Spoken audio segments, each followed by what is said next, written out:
इतिहास का भूला हुआ नाम रानी अबक्का, जिसने 500 साल पहले पुर्तगालियों को नाको चने चबवा दिए, कर्नाटक की धरती पर आए दुश्मनों को धूल चटा दी थी। लेकिन क्या आप रानी अबक्का की निर्भीकता और साहस से परिचित हैं? आक्रमणकारियों के खिलाफ लड़ने वाली पहली भारतीय महिला स्वतंत्रता सेनानियों में अक्सर रानी लक्ष्मीबाई का जिक्र किया जाता है, लेकिन आज से 500 साल पहले वीरांगना रानी अबक्का ने फिरंगियों को नाको चने चबवा दिए थे।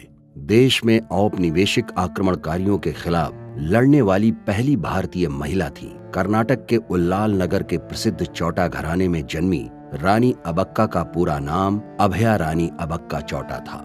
रणनीति और ज्ञान की धनी थी रानी अबक्का। उन्होंने उल्लाल नगर में साल 1525 से 1570 तक शासन किया था। उस समय उल्लाल नगर में पितृवंशीय परंपरा की जगह मातृवंशीय परंपरा थी। इसी के चलते रानी अबक्का ने सिंहासन संभाला था। उन्होंने घुड़सवारी, तलवारबाजी और धनुर्विद्या में महारत हासिल की हुई थी।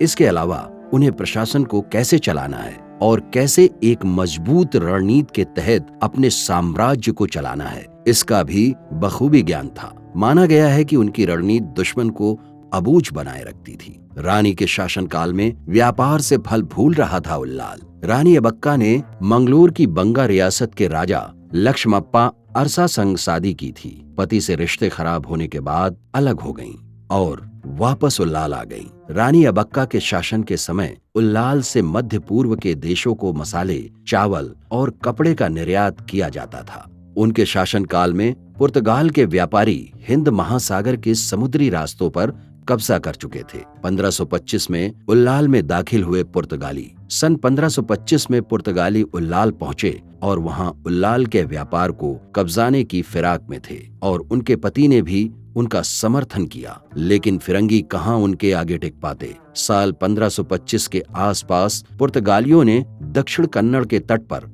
हमला किया और मैंगलुरु के बंदरगाह को तबाह कर दिया। फिरंगी पुर्तगालियों के इरादे भांपते हुए अबक्का ने पुर्तगालियों को उल्लाल से बाहर खदेड़ दिया। इसके बाद भी वे अपनी हरकतों से बाज नहीं आए थे, लेकिन रानी ने अंत तक हार नहीं मानी थी। कई दशकों तक उल्लाल में घुस नहीं पाए पुर्तगाली। कहावत सच है, ना कि लातों के भूत बातों से कहाँ मानने वाले हैं। पुर्तगालियों ने कई बार उल्लाल पर हमला बोला और हर बार अबक्का ढाल बनकर अपने राज्य की रक्षा के लिए खड़ी रहीं।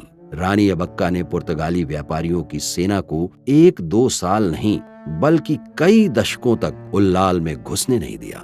अबक्का के समृद्ध राज्य पर पुर्तगालियों ने जब जब हमला किया, अबक्का ने अपने शौर्य और रणकौशल से उसे नाकाम कर दिया और अंत में पुर्तगालियों को कर्नाटक की भूमि से भागना ही पड़ा।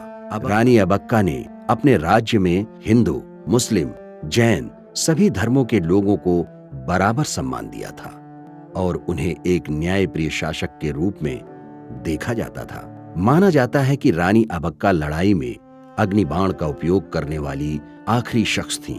उनकी बहादुरी और रणकौशल के कारण ही उन्हें अभया रानी भी कहा जाने लगा था। उनकी वीरता, बहादुरी, साहस को आज भी उल्लाल के लोग याद करते हैं। उल्लाल की यादों में आज भी बसती हैं रानी अबक्का।